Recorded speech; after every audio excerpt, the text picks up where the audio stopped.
बिस्मिल्लाहिर्रहमानिर्रहीम।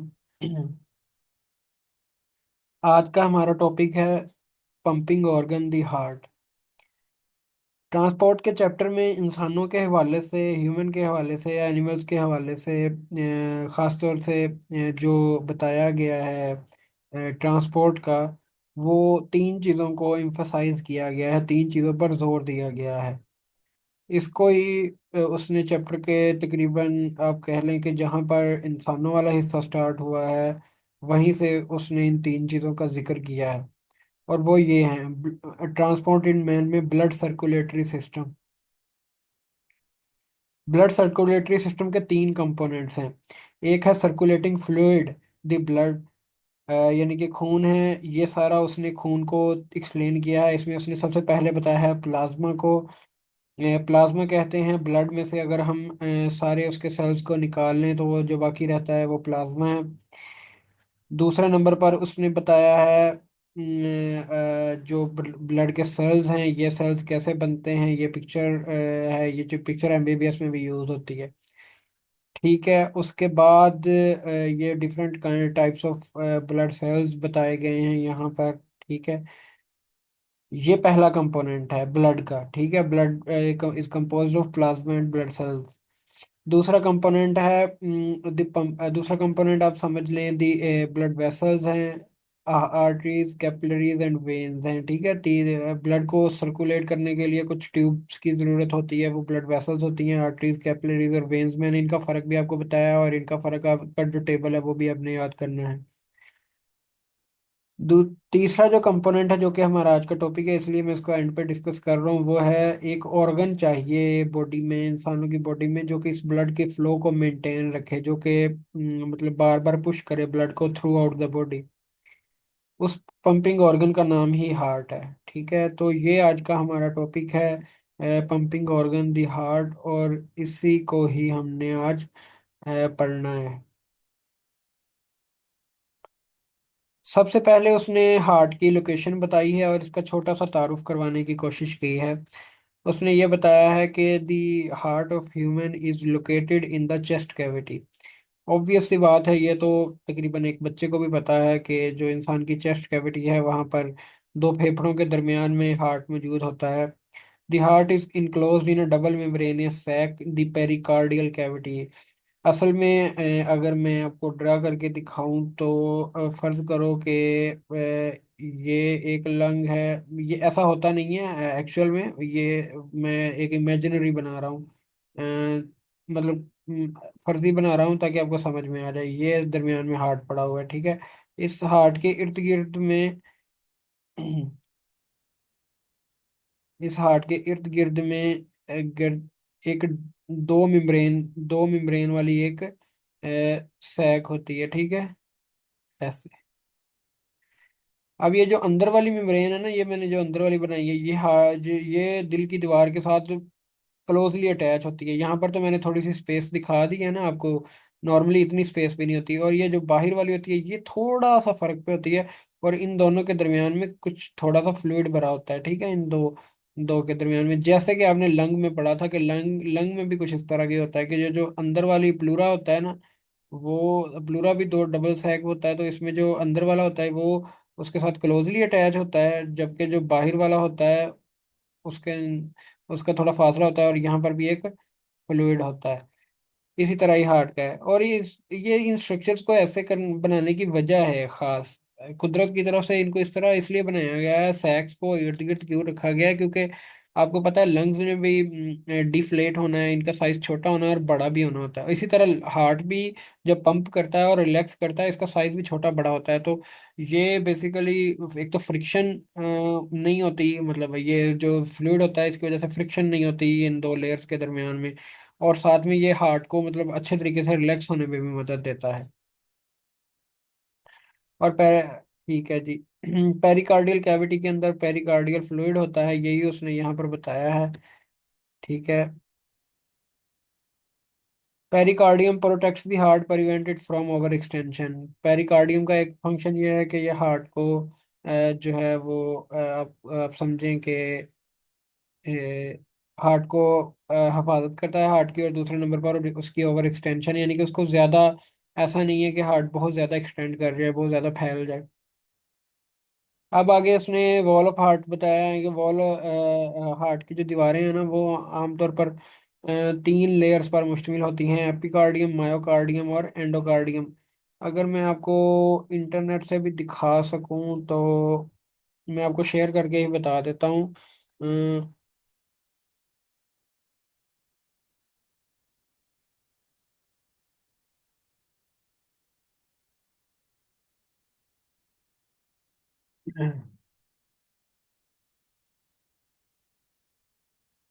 ये डायग्राम अच्छी आ रही है, ये वाली डायग्राम अच्छी है। ये देखें, ये दीवार हार्ट की जो दीवार है ना, उसका उन्होंने एक छोटा सा पोर्शन, एक टुकड़ा लिया है। इसके ये सबसे अंदर वाला हिस्सा है, यहाँ पर ये वाला वो वाला हिस्सा है जो कि मतलब अंदर वाला है, यहाँ पर ब्लड ही ब्लड होगा, ठीक है। ये देखो, ये एंडोकार्डियम है। इसके बाद ये मोटी सारी दीवार है मायोकार्डियम की, और इसके ऊपर ये फैट, ये ना आमतौर पर जहाँ भी लेबल होता है तो कुछ इस तरह ही लेबल होता है कि जहाँ पर ये येलोश येलोश स्ट्रक्चर होता है तो समझो फैट है। तो ये जो ऊपर पड़ा हुआ है ये एपिकार्डियम है, इसमें थोड़ा फैट होता है, ठीक है।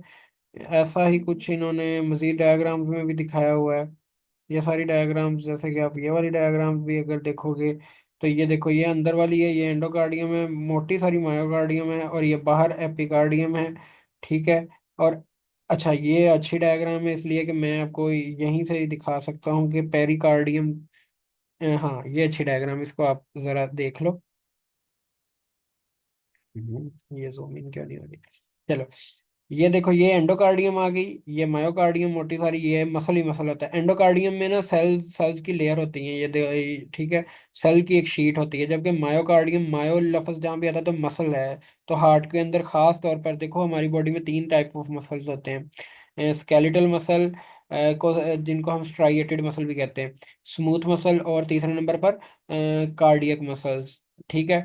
तो जो स्केलेटल मसल होते हैं, ये हमारे हड्डियों के साथ जो स्केलेटन में होते हैं, मतलब हड्डियों के साथ ये जो सारा गोश्त जुड़ा हुआ है, ये स्केलेटल मसल है, खास किस्म के मसल हैं, बॉडी में मूवमेंट करवाने के काम आते हैं। स्मूथ मसल जो होते हैं ये हमारी सारी गट वगैरह में मौजूद होते हैं, ठीक है। ये मैं जीआईटी में सारे स्मूथ मसल होते हैं। तीसरे नंबर के जो मसल्स होते हैं ना, ये होते हैं कार्डियक मसल्स। इन ये तीनों मसल्स थोड़े थोड़े फर्क वाले होते हैं, मतलब ये सारे एक तरह के नहीं होते, ठीक है। इसमें इसी टॉपिक में मैं आपको आगे जाके बताऊंगा कि कार्डियक मसल की कुछ खास खसूसियात होती हैं जो कि इसको दूसरे वाले मसल से जुदा करती हैं। ये एंडोकार्डियम, ये मायोकार्डियम की मोटी लेयर, और इसके ऊपर ये आ गया एपिकार्डियम, ठीक है। अब आप देखो, ये देखो, ये पेरिकार्डियल कैविटी है, और ये उसने आगे पेरिकार्डियम दिखाई हुई है, ठीक है। ठीक है। अब होता कुछ यूं है कि इस पेरिकार्डियल कैविटी में फ्लूइड भरा होता है, ठीक है। ये पेरिकार्डियल कैविटी में फ्लूइड भरा होता है। तो ये जो डबल वॉल्ड है ना पेरिकार्डियम, ये हार्ट को ओवर एक्सटेंड नहीं होने देती, और इसकी प्रोटेक्शन भी करती है, ये जो वाला जो फ्लूइड है, ठीक है। यहाँ पर जो फ्लूइड होता है। चलो जी, वापस चलते हैं हमारी बुक की जानिब। Myocardium of the heart is made up of special type of muscle, the cardiac muscles. यही मैंने आपको बताया था कि कार्डियक मसल होते हैं मायोकार्डियम में, ठीक है। These muscles contain myofibrils and myofilaments of myosin and actin, ठीक है। ये आपको पता है, आपने अगर स्केलेटल मसल का स्ट्रक्चर पढ़ा हुआ है तो आपको पता है कि स्केलेटल मसल्स में मायोफाइब्रिल होते हैं, और हर मायोफाइबर में कई सारे मायोफाइलामेंट्स होते हैं, और मायोफाइलामेंट्स में मायोसिन और एक्टिन प्रोटीन्स की चेन्स होती हैं। Their arrangement is similar to those in skeletal muscle fibre. ये आमतौर पर स्केलेटल मसल फाइबर से काफी ज्यादा, मतलब इनकी अरेंजमेंट ना मायोसिन एक्टिन की मिलती जुलती है। And there mechanism of contraction is essentially the same. और इनके ये जो सिकुड़ने का मतलब, हार्ट मसल चूंकि सिकुड़ेगा, मसल है तो कॉन्ट्रैक्ट तो करेगा ही। तो इसका जो मैकेनिज्म है, वो क्या कहते हैं कि एक वो कहते हैं ना कि जियो का है, ये पता नहीं किस ब्रांड का है, डॉलर्स का है, अच्छा तो होगा ही, तो इसी तरह ही कह सकते हैं। मसल है तो सिकुड़ेगा तो कॉन्ट्रैक्ट तो करेगा ही है। And there mechanism of contraction is essentially the same. और इस इनका जो मैकेनिज्म है ना कंट्रैक्शन का, वो स्केलेटल मसल की तरह ही है। स्केलेटल मसल का मैकेनिज्म ऑफ कंट्रैक्शन किसी और जगह पर अच्छी तरीके से एक्सप्लेन किया हुआ है, वो आपको पता होगा। Except that they are branched cells. फर्क सिर्फ इनमें ये है कि ये ब्रांच्ड सेल्स हैं। स्केलेटल कार्डियक मसल जो होते हैं ना, ये ब्रांच्ड होते हैं। ये मैं आपको दिखाता हूँ कैसे ब्रांच है। ये देखो, ये ब्रांचेस बनी हुई हैं। ये देखो, ये एक है और इसकी आगे ब्रांच बनी हुई है, और ये आगे जाके फिर मिल जा रहे हैं। ठीक है, ये झाड़ियों की तरह देखो ऐसे ब्रांचेस हुई हुई हैं। और इन ब्रांचेस में ये जो सेल्स हैं, ये आपको दरमियान में नजर आ रही होगी। ये एक डिस्क नुमा चीज है। ठीक है, इसको इसको हम मैं इसको इसलिए डिस्क कह रहा हूँ क्योंकि इसका नाम में डिस्क आता है। इसको हम कहते हैं इंटरकलेटेड डिस्क। इंटरकलेटेड कलेटेड वर्ड भी सेल्स के लिए यूज करते हैं। इंटरकलेटेड मतलब दो सेल्स के दरमियान में डिस्क डिस्क। तो ये दो सेल्स के दरमियान की एक डिस्क है। ठीक है, और इसके अंदर गैप जंक्शन होते हैं। गैप जंक्शन स्पेशलाइज्ड वर्ड है कनेक्शंस के लिए। असल में ना, ये आपके लेवल की बात नहीं है कि गैप जंक्शन क्या होते हैं, ये आपसे थोड़े से ऊपर की बात है। गैप जंक्शंस आप दो सेल्स के दरमियान में ना, फर्ज करो ये एक सेल है, ये सेल है, इनके दरमियान में कई सारे कनेक्शंस होते हैं, जिसकी वजह से सेल एक एक सेल जो है दूसरे से कम्युनिकेट कर सकता है। ट्रांसपोर्ट वगैरह भी चीज़ों की हो सकती है। उन कनेक्शंस में से एक कनेक्शन की किस्म है गैप जंक्शंस की। ठीक है, तो ये गैप जंक्शंस जो है खासा हैं, मतलब खसूसियत हैं, खास तौर पर पाए जाते हैं कार्डियक मसल के जो सेल्स हैं ना उनमें। ठीक है, उनके दरमियान में ये गैप जंक्शन हैं। गैप जंक्शन क्या होते हैं? कनेक्शन होते हैं एक कार्डियक सेल से का दूसरे के सेल से। और ये जो दरमियान में बड़ा सारा स्ट्रक्चर दिखाया गया है, ये न्यूक्लियस है। ये यहाँ पर लेबल भी किया गया है। ठीक है, देखो ये उसने दिखाया हुआ है, ये एक सेल है, ये भी एक सेल है, ये सारे सेल हैं, ये इनके दरमियान में डिस्क हैं। और इन डिस्क के अंदर गैप जंक्शन होंगे। गैप जंक्शन के स्ट्रक्चर को इसने यहाँ पर नहीं दिखाया हुआ, और वो आपके स्कोप से भी बाहर है, आपके ऊपर की चीज है।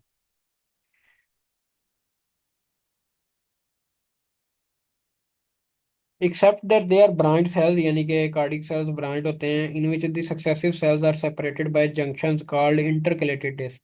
जिनमें जो सक्सेसिव कहते हैं साथ साथ वालों को, जिनमें साथ साथ वाले जो सेल्स हैं ना, वो कैसे एक दूसरे से जुदा हुए होते हैं? इंटरकलेटेड डिस्क से। यही मैंने आपको दिखाया कि वो इंटरकलेटेड डिस्क से आपस से जुड़े हुए हैं।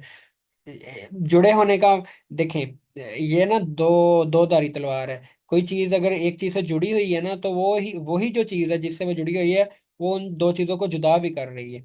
जैसे कि जैसे कि मेरा कमरा है और मेरे साथ भी एक कमरा है। ठीक है, तो हमारे कमरे में, दो कमरों के दरमियान है दीवार। तो हमारे दो कमरे जो हैं वो एक दीवार के साथ जुड़े हुए हैं एक दूसरे से, लेकिन यही एक दीवार है जो हमारे दोनों कमरों को जुदा भी कर रही है। ठीक है, तो ये दोनों तरीकों से ही आप समझ सकते हो।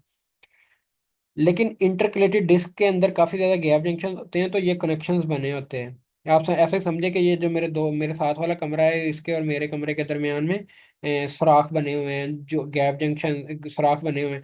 असल में ना, इन गैप जंक्शन का मैं थोड़ा सा आइडिया दे देता हूँ। गैप जंक्शन का जो फायदा होता है ना, वो ये है कि कार्डियक हार्ट के अंदर ना बहुत तेजी के साथ सिग्नल ने आगे जाना होता है। ठीक है, तो ये जो गैप जंक्शन होते हैं ना, मैं आपको यहाँ, हार्ट के अंदर बहुत तेजी से एक सेल से अगले सेल में सिग्नल ने जाना होता है। ठीक है, तो ये जो गैप जंक्शन है ना, इनमें से बहुत तेजी से इलेक्ट्रोलाइट्स पास कर जाते हैं। ठीक है, वो सोडियम पोटेशियम क्लोराइड वगैरह, तो उन उन इसकी वजह से ये बनाए हैं। खास तौर पर ये कार्डियक सेल में होते हैं।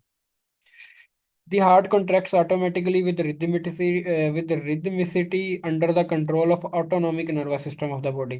हार्ट जो है ये autonomic nervous system of the body में आता है। ऑटोनॉमिक नर्वस सिस्टम, आपको पता है हमारी बॉडी में दो किस्म के नर्वस सिस्टम हैं, ऑटोनॉमिक और दूसरा पता नहीं, मुझे भूल गया कौन सा होता है। मतलब जो हमारे अपने कंट्रोल में है, वॉलेंटरी पता नहीं उसको क्या कहेंगे। अब ऑटोनॉमिक नर्वस सिस्टम जो होता है, इसके आगे आगे दो मजीद टाइप्स होती हैं, सिंपथेटिक नर्वस सिस्टम और पैरासिम्पथेटिक नर्वस सिस्टम। जब सिंपथेटिक नर्वस सिस्टम, ऑटोनॉमी का मतलब है ये कि हमारे कंट्रोल में नहीं है, हमारा हार्ट हमारे कंट्रोल में नहीं है। ठीक है, लेकिन अगर हमारी बॉडी किसी खतरे में होगी ना, तो सिंपथेटिक नर्वस सिस्टम एक्टिवेट होगा और हमारे हार्ट की जो बीटिंग है ये फास्टर हो जाएगी, ज्यादा तेजी से कंट्रैक्ट करेगा। लेकिन अगर पैरासिम्पथेटिक, हम चिल बैठे हुए हैं कमरे में, तो फिर ये हमारा हार्ट नॉर्मल स्पीड के साथ ही कॉन्ट्रैक्ट करेगा। ये हार्ट का स्ट्रक्चर दिखाया गया है, और नीचे जितनी भी डिटेल लिखी हुई है, ये इसी चीज को एक्सप्लेन कर रही है। सबसे पहले उसने ये वाले इसका जो स्ट्रक्चर है ना, उसको एक्सप्लेन किया है कि क्या क्या है। फिर इसके अंदर ब्लड कैसे फ्लो करता है उसको दिखाया गया है। ठीक है, तो मैं यही वाली जो डायग्राम है ना, इसको ही मैं आपको दिखाने की कोशिश करता हूँ। ये मैंने थोड़ी जूम आउट कर दी है ताकि सारा स्ट्रक्चर नजर आ जाए। ठीक है जी। हार्ट के टोटल 4 चैम्बर्स होते हैं। इसको अगर आपने नाइन्थ क्लास में पढ़ा हो तो नाइन्थ क्लास में भी थोड़ा सा अगर टीचर अच्छे पढ़ाने वाले हों तो बता देते हैं चीज़ें। हार्ट के 4 चैम्बर होते हैं, दो एओर्टा होते हैं और दो वेंट्रिकल। ये एओर्टा है, ये वेंट्रिकल है, ये एक एओर्टा है, ये वेंट्रिकल है। नीचे वेंट्रिकल हैं और ये दो बड़े चैम्बर हैं, ऊपर वाले दो एओर्टा हैं और ये दो छोटे चैम्बर हैं। एओर्टा की दीवारें भी पतली हैं, वेंट्रिकल्स की दीवारें भी मोटी हैं, और सबसे मोटी दीवार लेफ्ट वेंट्रिकल की है। आपको नजर आ रही होगी लेफ्ट वेंट्रिकल की दीवार कितनी मोटी है। इसकी मोटी होने की एक वजह है, वो मैं आपको बाद में बताता हूँ। ठीक है। उसके बाद ये वाला हिस्सा राइट साइड का, ये वाला से हिस्सा बॉडी के राइट साइड में आता है, ये वाला हिस्सा बॉडी के लेफ्ट साइड में आता है। तो इसकी वजह से इसको लेफ्ट सॉरी राइट एट्रियम और राइट वेंट्रिकल, इसको लेफ्ट एट्रियम और लेफ्ट वेंट्रिकल कहते हैं। यहाँ तक बात समझ में आ गई तो हम आगे चलते हैं। हार्ट में सबसे पहले ब्लड इसी राइट एट्रियम में आता है। ठीक है। ये आपको नीचे से इंफीरियर वेना केवा वेन होती है, एक बहुत बड़ी वेन होती है जो कि बॉडी के निचले वाले सारे हिस्से से, यानी कि आप सर, कंधे, सर, बाजू और जो गर्दन है ना, ये सिर्फ छोड़ दें, बाकी बॉडी के सारे निचले वाले हिस्से से जो ब्लड लेके आने वाली वेन है ना, वो इन्फीरियर वेना केवा है। ठीक है। बाकी सर और कंधे और बाजू और ये गर्दन वगैरह से ये सुपीरियर वेना केवा लेके आती है। ठीक है। ये दोनों बड़ी बड़ी वेन है। इनको इसने इस डायग्राम में ना, जहां जहां ब्लू कलर है तो इसका मतलब है कि डीऑक्सीजनेटेड ब्लड है वहां पे। डीऑक्सीजनेटेड का क्या मतलब है? उस ब्लड में ऑक्सीजन नहीं होती, और एक्चुअल में भी ऐसा ही होता है दरअसल। और होता कुछ यूं है कि जब ब्लड से ऑक्सीजन निकल जाती है ना, तो उसमें ऑक्सीजन जब कम होगी ना ब्लड में, तो मतलब है कार्बन डाइऑक्साइड ज्यादा होगी उस ब्लड में। चूंकि क्योंकि ये बात मैं आपको बाद में भी बता सकता हूँ, लेकिन अभी भी मैं बता दूं कि टिश्यू जो है ना, जब अ, वो ऑक्सीजन ले लेता है और कार्बन डाइऑक्साइड ब्लड को दे देता है ना, तो वो कार्बन डाइऑक्साइड हीमोग्लोबिन के साथ मिलकर कार्बोक्सी हीमोग्लोबिन बनाती है। और कार्बोक्सी हीमोग्लोबिन का कलर जो होता है ना, वो ब्लू होता है। जबकि जो ऑक्सी हीमोग्लोबिन होती है ना, जिसमें जिस ब्लड में ऑक्सीजन ज्यादा होता है, वो ऑक्सीजन मिलकर हो हीमोग्लोबिन के साथ मिलके ऑक्सी हीमोग्लोबिन बनाती है और उसका कलर रेड होता है, निस्बतन रेड होता है। तो इस वजह से इसने ये डीऑक्सीजनेटेड ब्लड ब्लू कलर से दिखाया कि ये यहाँ से डीऑक्सीजनेटेड ब्लड ले गया, ये भी डीऑक्सीजनेटेड ब्लड जिसमें ऑक्सीजन की कमी है। ठीक है। अच्छा जी। अब राइट एट्रियम में आ गया जी ब्लड। ठीक है। अब क्या होगा? राइट एट्रियम और राइट वेंट्रिकल के दरमियान में एक पार्टीशन है। ठीक है। एक पार्टीशन है, एक पर्दा लगा हुआ है। इस पर्दे के ना 3 फ्लैप हैं। इस पर्दे को हम वॉल्व कहते हैं, पहली बात तो एक है। वो आपने सुना होगा जी, उस बंदे ਦੇ 2 ਵਾਲ खराब ने, ਤੇ उस बंदे ਦੇ 3 ਵਾਲ खराब ने, ਜਿਵੇਂ हार्ट ਦੇ ਵਿੱਚ वाल पए हुए ने। वॉल्व कहते हैं, वर्ड वॉल्व है। ठीक है। और इसको कहते हैं हम एट्रियो वेंट्रिकुलर वॉल्व। ठीक है। एट्रियम और वेंट्रिकल के दरमियान है, तो एट्रियो ये लिखा भी हुआ है, एट्रियो वेंट्रिकुलर वॉल्व है। और ये ट्राई कस्पिड वॉल्व है। ट्राई कस्पिड का मतलब है इसके 3 कस्प हैं, इसके 3 फ्लैप हैं। ये नजर भी आ रहा है, एक फ्लैप ये है, एक फ्लैप ये है और एक फ्लैप ये है। ये खुल जाता है यहाँ से। ठीक है। ये खुल भी जाता है। यहाँ से जब ब्लड आएगा तो ये जो पार्टीशन में वॉल्व में बनी हुई है, ये मतलब वाइड हो जाएगा, ओपन हो जाएगा। तो ब्लड जो है वो यहाँ से फिर सॉरी, मैं कलर थोड़ा चेंज कर दूँ ताकि नजर आए आपको। ग्रीन कलर में मेरे ख्याल नजर आ जाएगा।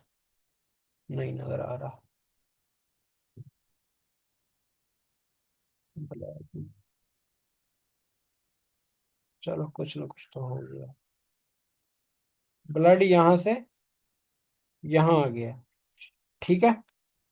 इस वॉल्व के जो वॉल्व वॉल्व खुल जब ये अच्छा, ब्लड पहले यहाँ आएगा, फिर ये एट्रियम जो है ना, राइट एट्रियम, दरअसल ये कॉन्ट्रैक्ट करेगा। ये कॉन्ट्रैक्ट जब करेगा, इसकी दीवारें करीब आ जाएंगी ऐसे, मतलब ये दीवार अंदर की तरफ मूव हुई और ये दीवार इधर से अंदर की तरफ मूव हुई, तो ब्लड को पुश करेगा और ये वॉल्व को खोल के ब्लड अंदर इधर आ जाएगा राइट वेंट्रिकल में। ठीक है। यहाँ तक बात समझ में आ गई आपको? अब आगे राइट वेंट्रिकल फिर वैसे ही कॉन्ट्रैक्ट करेगा। ठीक है। एक और बात यहाँ पर मैं आपको बताऊं कि ये जो वॉल्व है ना, ये वाला वॉल्व है, ये इसने यहाँ पर थोड़ा सा बताया भी हुआ है, इसको लेबल नहीं शायद किया हुआ। ये देखो, ये आपको धागे से नजर आ रहे हैं यहाँ पर, मैं आपको सॉरी, पेंसिल नहीं नजर आ रही होगी, ये आपको, ये वॉल्व है, ये आपको धागे से नजर आ रहे हैं। ठीक है। ये धागे हैं, ठीक है, धागे से। और ये राइट वेंट्रिकल के मसल के साथ जुड़े हुए हैं ये धागे, ठीक है। तो इन धागों को हम कहते हैं कॉर्डा टेंडिनाई। अच्छा, आपके लेवल पर ना यहाँ पर कहीं भी इनका फंक्शन नहीं बताया हुआ कि इन कॉर्डा टेंडिनाई का ना फंक्शन होता है खास तौर पर वॉल्व को बंद करने में, ठीक है। अक्सर टीचर क्या करते हैं, इसको उल्टा पढ़ा देते हैं, ठीक है। कि उसको उल्टा कैसे पढ़ाते हैं कि आप समझो कि वो कहते हैं कि इसको खोलने में इसका काम है। हालांकि इसको खोलने में इसका काम नहीं होता कॉर्डा टेंडनाई का। लेकिन मैं ना आपको कंफ्यूज नहीं करना चाहता, तो आप इसको कॉर्डा टेंडनाई को अगर आपने नहीं मतलब इसको समझना तो आप नहीं भी समझेंगे तो कोई फर्क नहीं है। अलबत्ता मैं आपको थोड़ा सा आगे अभी बता देता हूँ कि ये कैसे होता है। ठीक है। अच्छा, मैं एक और बात भी बताऊं कि ये जो है ना, ये जो वॉल्व है, ये मैंने आपको वेन वेन पढ़ाते हुए भी बताया था कि वॉल्व हमेशा, वॉल्व कहते ही उसको हैं जो कि एक साइड को ओपन करे, ठीक है। ये फर्ज करो, ठीक है, वॉल्व कुछ इस तरह होता है, ठीक है। ये इस तरह, तो यहाँ से अगर ब्लड आएगा तो ये ओपन हो जाएगा, ये इस तरफ को चले जाएगा हिस्सा, और ये वाला हिस्सा इस तरफ को चले जाएगा। लेकिन अगर फर्ज करो वापस ब्लड जाना चाहे तो नहीं होगा, क्योंकि ये बंद हुआ हुआ है, और ये इस जो ये जो वाली चोंच है ना, इस पर जितना भी प्रेशर पड़ जाए ये ओपन नहीं हो सकती, ठीक है। तो इस तरफ से तो अगर प्रेशर पड़े तो ये इस तरह और इस तरफ मूव कर जाएगा। ठीक है, इस तरफ से तो अगर प्रेशर पड़े तो ये इस तरफ और ये इस तरफ मूव कर जाएगा, लेकिन इस तरफ से प्रेशर पड़े तो ये ओपन नहीं होगा। तो ऐसा ही कुछ ऐसा है कि ब्लड यहाँ से यहाँ तो मूव कर सकता है, वापस नहीं मूव कर सकता, ठीक है। कॉर्डा टेंडोनिस का पता चल गया आपको, ये वाले धागे हैं ये और ये एक तरफ से वॉल के साथ जुड़े होते हैं और दूसरी तरफ से लेफ्ट राइट वेंट्रिकल के मसल के साथ जुड़े होते हैं। अब आगे राइट वेंट्रिकल जब कॉन्ट्रैक्ट करेगा, ठीक है, तो अब आगे राइट वेंट्रिकल यानी कि जब ये कॉन्ट्रैक्ट किया तो राइट वेंट्रिकल भर गया। अब राइट वेंट्रिकल जब कॉन्ट्रैक्ट करेगा तो फिर क्या होगा, फिर ब्लड आगे जाएगा, ठीक है, क्योंकि वापस तो जा नहीं सकता तो ये आगे जाएगा। एक बात मैं और भी बताना आपको अभी ही मुनासिब समझता हूँ कि जब ये लेफ्ट राइट एट्रियम कॉन्ट्रैक्ट करता है ना, तब ये राइट वेंट्रिकल एक्चुअल में रिलैक्स कर रहा होता है, तब ये खुल जाता है ताकि सारे का सारा ब्लड अंदर आ जाए। जब ये कॉन्ट्रैक्ट करेगा तब ये रिलैक्स करेगा, ठीक है। अब आगे राइट वेंट्रिकल जब कॉन्ट्रैक्ट करेगा तो ब्लड जाएगा इधर। ये क्या चीज है, ये है जी पल्मोनरी आर्टरी। ये आपको यहाँ से एक ही पल्मोनरी आर्टरी नजर आ रही है जो कि डिवाइड हो रही है आगे राइट और लेफ्ट में, ठीक है। इस हिस्से को हम एक्चुअल में पल्मोनरी आर्टरी नहीं कहते, इस हिस्से को हम कहते हैं ये जहां तक ये डिवाइड नहीं ना होती, इस हिस्से को हम कहते हैं पल्मोनरी ट्रंक, TRUNK, ट्रंक, ठीक है। ये मेरे ख्याल आपकी बुक में नहीं लिखा हुआ, इस हिस्से को हम कहते हैं पल्मोनरी ट्रंक, और ये डिवाइड होता है लेफ्ट पल्मोनरी आर्टरी और राइट पल्मोनरी आर्टरी, ठीक हो गया। अब ये देखो कि यहाँ से डीऑक्सीजनेटेड ब्लड जा रहा है, क्योंकि ये ब्लू कलर का है तो डीऑक्सीजनेटेड ब्लड जा रहा है, और ये कहाँ जा रहा है, कुछ आप बता सकते हो, अपने दिमाग को लड़ाओ तो। ये ब्लड कहाँ जा रहा है, ये लंग के पास जा रहा है, इधर हार्ट के दोनों तरफ लंग पड़े हुए हैं, तो मैं LUNG, फेफड़ों के पास जा रहा है। सारी की सारी ऑक्सीजनेशन का काम तो अब फेफड़ों ने करना है ना, ये तो 13वें चैप्टर में आप पढ़ के आए हुए हैं, ठीक है। तो ऑक्सीजनेशन का काम वो कर रहे होते हैं। तो ब्लड वहां पर जाता है, वहां सर्कुलेट करता है, ऑक्सीजन लेता है, कार्बन डाइऑक्साइड को हवा में छोड़ता है, जो कि मुंह के रास्ते बाहर चली जाती है वो वाली हवा, ठीक है। तो फिर क्या होता है कि ब्लड वापस आता है जी। इंट- अब लेकिन ब्लड जो है ना वो दोनों साइडों पर दो दो नालियों से वापस आ रहा है, ये वाली वो नालियां हैं जिनके साथ ब्लड वापस आ रहा है। ब्लड गया एक नाली से, एक लंग की तरफ था, दूसरी तरफ दूसरी लंग की तरफ दूसरी नाली के साथ गया था। एक तरफ एक नाली थी, दूसरी तरफ एक नाली थी, उस नाली को हमने कहा पल्मोनरी आर्टरी। ये वो सिंगल, हाँ, इस बारे में मैं एक इंटरेस्टिंग फैक्ट आपको बता दूं, ये सिंगल आर्टरी है हमारी बॉडी में। ये सिंगल आर्टरी है हमारी बॉडी में जिसमें डीऑक्सीजनेटेड ब्लड होता है, जिसमें डीऑक्सीजनेटेड ब्लड होता है, बाकी हर आर्टरी में ऑक्सीजनेटेड ब्लड होता है। आर्टरी उस वेसल को कहते हैं बेसिकली जो कि हार्ट से अवे लेके जा रही होती है ब्लड को। हम इसको आर्टरी इसलिए कह रहे हैं क्योंकि ये हार्ट को से ब्लड को अवे लेके जा रही है, ठीक है। तो जब ये हार्ट से ब्लड को अवे लेके जा रही है तो इसको हम कह तो आर्टरी देंगे, लेकिन इसमें चूंकि डीऑक्सीजनेटेड ब्लड है, गंदा वाला ब्लड है, तो ये ब्लू कलर से रिप्रेजेंट हो रही है। अब यहाँ से लंग्स के पास गया और लंग से फिर ब्लड वापस आया ऑक्सीजनेट होके। लेकिन चूंकि ब्लड अब इन जिस नाली के साथ वापस आ रहा है, जो नालियां हार्ट की तरफ लेके जा रही होती हैं ब्लड को, उसको हम कहते हैं वेन। तो अब हम इनको पल्मोनरी वेन कहते हैं। ठीक है, ये देखो pulmonary vein from left lung इसने लेबल पे किया हुआ है। गया तो एक तरफ एक नाली से था, लेकिन आया दो नालियों के साथ है। ठीक है, दो दो पल्मोनरी वेन्स होती हैं, इस तरफ भी दो पल्मोनरी वेन्स हैं, इस तरफ भी दो पल्मोनरी वेन्स हैं। तो टोटल पल्मोनरी वेन्स हो गई एक हार्ट में चार, टोटल पल्मोनरी आर्टरी हो गई दो, और एक तरफ एक पल्मोनरी आर्टरी और दो पल्मोनरी वेन्स हो गई। अब समझ लग गई आपको? अब तो आ जानी चाहिए, नहीं तो पुलिस बुलानी पड़ेगी।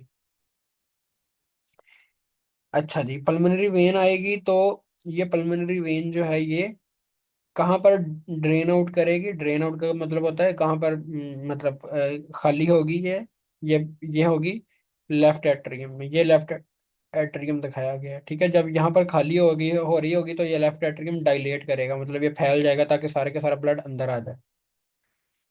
अब थोड़ी देर बाद जब ये भर जाएगा फिर ये कॉन्ट्रैक्ट करेगा, लेफ्ट एट्रियम कॉन्ट्रैक्ट करेगा, और अब लेफ्ट एट्रियम और लेफ्ट वेंट्रिकल के दरमियान में भी एक वाल्व है, इसको भी हम एट्रियो वेंट्रिकुलर वाल्व ही कहते हैं। लेकिन इसमें ये लेफ्ट वाला जो एट्रियो वेंट्रिकुलर वाल्व है ना, इसमें और इसमें राइट वाले में बस एक ही फर्क है, इसमें दो कस्प होते हैं, इसलिए इसको हम बाई कस्पिड कहते हैं। इसके ये देखो, एक कस्प ये है, एक कस्प ये है। ठीक है,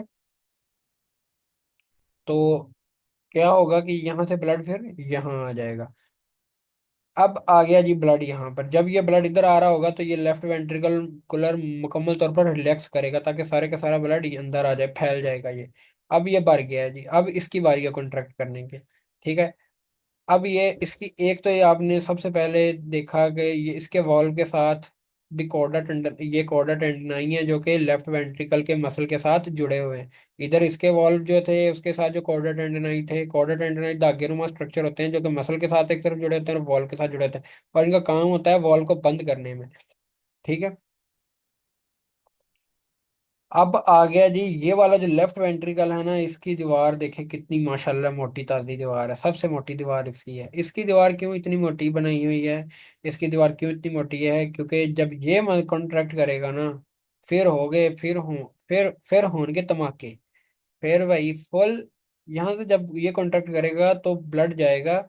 ये देखो यहाँ ये ना आगे आई हुई है, ये वाला ये पल्मोनरी ट्रंक आगे आई हुई है, नहीं तो ये इसके पीछे से असल में ये एओर्टा है। ये और एओर्टा में ब्लड जा रहा है, और देखो एओर्टा के का कलर रेड है, यानी कि अब ब्लड ऑक्सीजनेट, यहाँ पर ब्लड देखो सारा ऑक्सीजनेट हो गया है। यहाँ पर ब्लड डीऑक्सीजनेट था, इसलिए वजह से आपको देखो नीला नीला कलर नजर आ रहा है, ये भी नीला नीला। यहाँ पर ऑक्सीजनेट ब्लड आ गया। ठीक है, तो अब ये देखो ऑक्सीजनेटेड ब्लड अब आया एओर्टा में चला गया। यहाँ पर दिखाया नहीं हुआ, लेकिन नहीं बल्कि दिखाया हुआ है ये वाला। अच्छा, एक और बात मैं थोड़ी सी बताना भूल गया कि जब राइट वेंट्रिकल से पल्मोनरी आर्टरी में ब्लड जा रहा होता है तो यहाँ पर भी राइट वेंट्रिकल और आर्टरी के दरमियान भी पल्मोनरी ट्रंक के अंदर एक वाल्व होता है जो कि बाइकस्पिड वाल्व ही होता है। ठीक है, जबकि इसी तरह ही ये जो आप कह सकते हो कि लेफ्ट वेंट्रिकल और एओर्टा के दरमियान में भी एक वॉल्व होता है। ठीक है, और ये भी बाइकस्पिड वॉल्व भी होता है। ठीक है, ये दोनों वॉल्व ये हो गया। इन दोनों वॉल्व्स को अलग अलग नाम नहीं दिया गया, इन दोनों वॉल्व्स को हम कहते हैं सेमिलियोनर वॉल्व। ठीक है, सेमिलियोनर वॉल्व। अब ये लेफ्ट वेंट्रिकल जो इस हेमिल्यूनर कहने की एक खास वजह है, इसकी शक्ल जो है ना वो लियोनर टाइप होती है, चांद की तरह की होती है, लेकिन वो यहाँ पर दिखाना आपको इतना पॉसिबल है नहीं। अच्छा जी, लेफ्ट वेंट्रिकल से एओर्टा में ब्लड गया और ऑक्सीजनेटेड ब्लड आई है। अब ये देखो यहाँ से एओर्टा डिसेंड कर रही है, यहाँ से पहले ऊपर गई और फिर नीचे आई है, इसको हम इस वाले हिस्से को कहते हैं आर्च ऑफ एओर्टा। ठीक है, ये आर्च बन गई है। सबसे पहले क्या होगा कि एओर्टा बनते साथ ही आर्टरी निकलेगी एक, उसको हम कहते हैं कैरोटिड आर्टरी। ठीक है, मैं यहाँ पर लिख भी देता हूँ।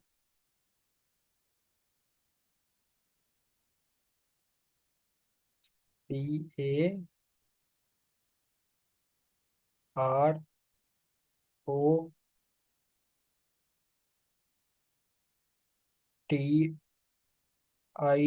और डी, कैरोटिड आर्टरी कहते हैं, ठीक है।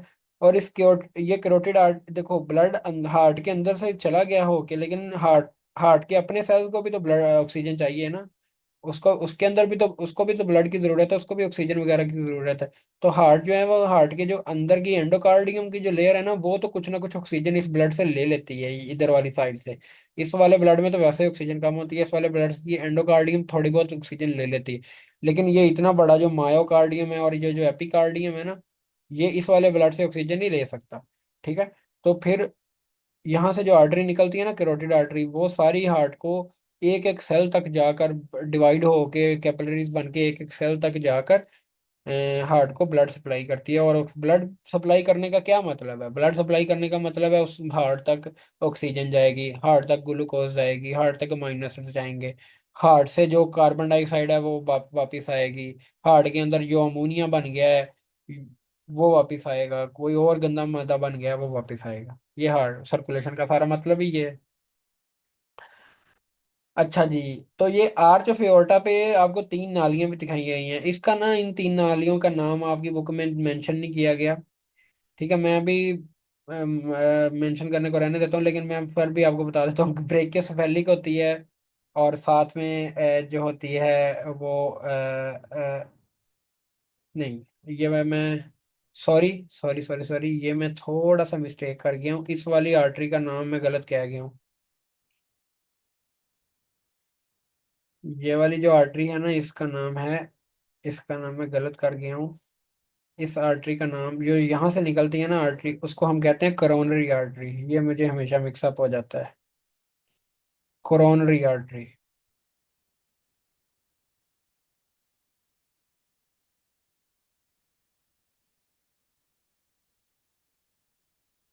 कोरोना से coronary artery, CORONARY। Coronary artery basically जो हार्ट को सप्लाई करने वाली आर्टरी है ना, वो है कोरोनरी आर्टरी, ठीक है। तो ये जो तीन आर्टरीज हैं, इनमें एक ब्रेकियस फेलिक होती है और दो कैरोटिड आर्टरीज होती हैं, राइट और लेफ्ट कैरोटिड, और एक ब्रेकियस फेलिक। अच्छा, ये जो तीन आर्टरीज होती हैं ना, बेसिकली ये सर के सारे हिस्से को, मतलब ये हमारी पूरी स्कल जो है ना, सर का सारा हिस्सा, इसको और हमारे दोनों जो बाजू हैं ना, बाजुओं को सप्लाई करती हैं ये तीनों आर्टरीज, ठीक है। अब ये आर्च नीचे की तरफ आएगी, और ये यही आर्च, ये देखो नीचे दिखाई गई है, वही वाली जो आर्च नीचे हार्ट के पिछली साइड से होकर ये डिसेंडिंग एओर्टा बन गई है। और ये निचले वाले जिस्म के सारे हिस्सों को ये सप्लाई करती है, इससे ब्रांचें निकलती जाती हैं। फर्ज करो इससे रीनल आर्टरी निकली, वो गई गुर्दों को गई, इस तरह ही हिपैटिक आर्टरी गई लिवर को गई, इसी तरह ही गैस्ट्रिक आर्टरी गई मैदे को गई, इसी तरह ही superior mesenteric inferior mesenteric intestines को गई, इसी तरह ही जो है वो आप समझ सकते हैं कि फिर आगे जाकर मैं इसकी जो डिवीजन है ना, वो मैं आपको सारी बताने की बजाय आपको इंटरनेट से एक डायग्राम निकाल के दिखा देता हूँ, ताकि मेरी जो है ना, मुझे ज़्यादा टेंशन लेने की ज़रूरत ना पड़े।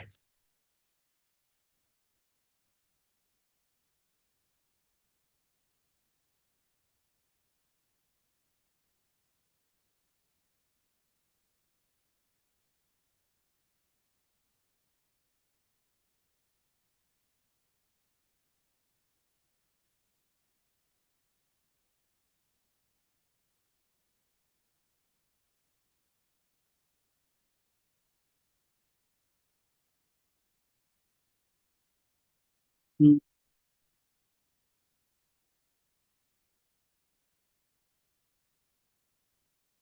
ये कुछ मुझे सही लग रहा है, लेकिन अगर हम ये वाली देख सकते हैं तो बेहतर है।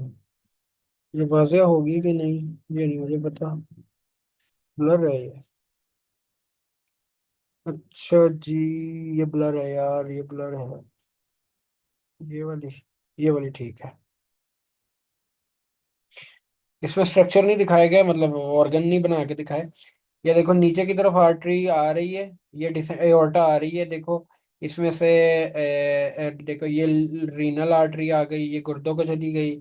इसी तरह ही ये सुपीरियर मेसेंटेरिक, ये इंटेस्टाइन को चली गई। इसी तरह ये राइट गुनेडल और लेफ्ट गुनेडल जो है, ये टेस्टिस को, मेल में टेस्टिस को, और फीमेल में जो है वो फीमेल के जो ओवरीज ओवरीज को चली गई, ठीक है, फीमेल के स्ट्रक्चर में।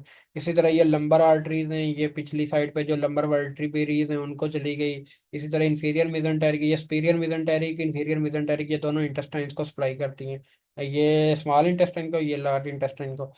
अच्छा, ये ना सारी चीजें किन किन को सप्लाई कर रही हैं ये आपको याद करने की जरूरत नहीं, मैंने बस ये बताया कि इस तरह ब्रांचेस निकलती जाती हैं, जैसे वो नीचे जाती है ना तो ये ब्रांचेस निकलती जाती हैं और हर ऑर्गन को सप्लाई करती है, मतलब यहाँ से जो आर्टरी निकलती है ना वो ब्रांचेस हर ऑर्गन को सप्लाई करती हैं।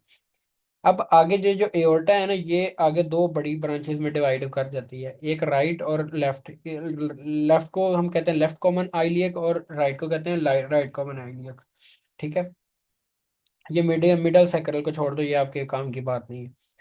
ये जो लेफ्ट कॉमन आइलियक है, ये सारी जो बाईं टांग है ना, लेफ्ट लेग, उसको सारे को सप्लाई करती है फिर, और ये जो राइट है ये दाईं टांग को, राइट लेग को सप्लाई करती है फिर ब्लड की, ठीक है।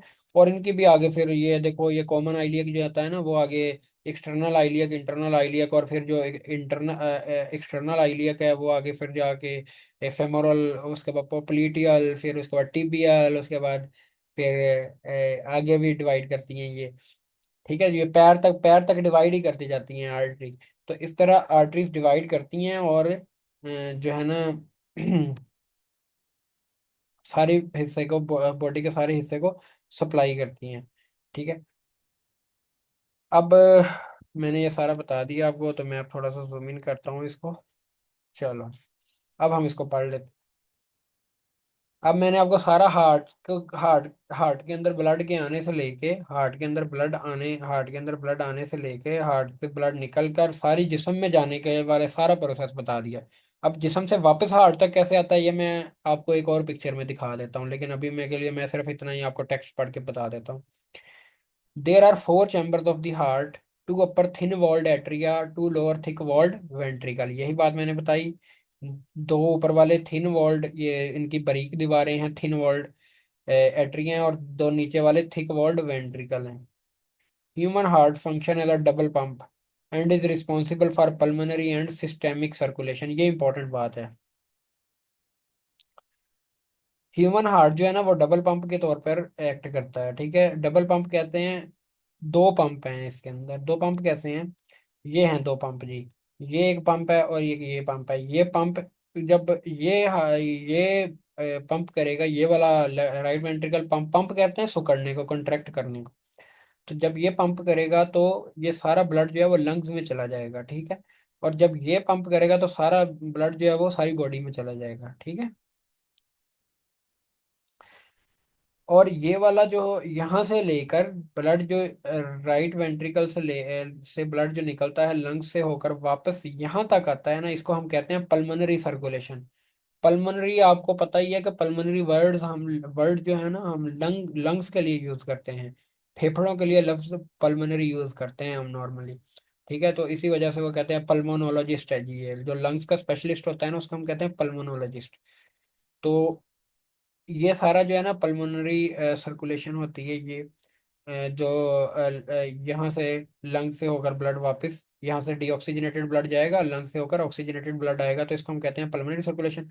और जो यहाँ से blood right ventricle left ventricle से ब्लड ऑक्सीजनेटेड जाएगा, सारे जिस्म में जाएगा, सर में भी जाएगा, कंधों में भी जाएगा, और निचले वाले हिस्से में भी, सारे में जाएगा।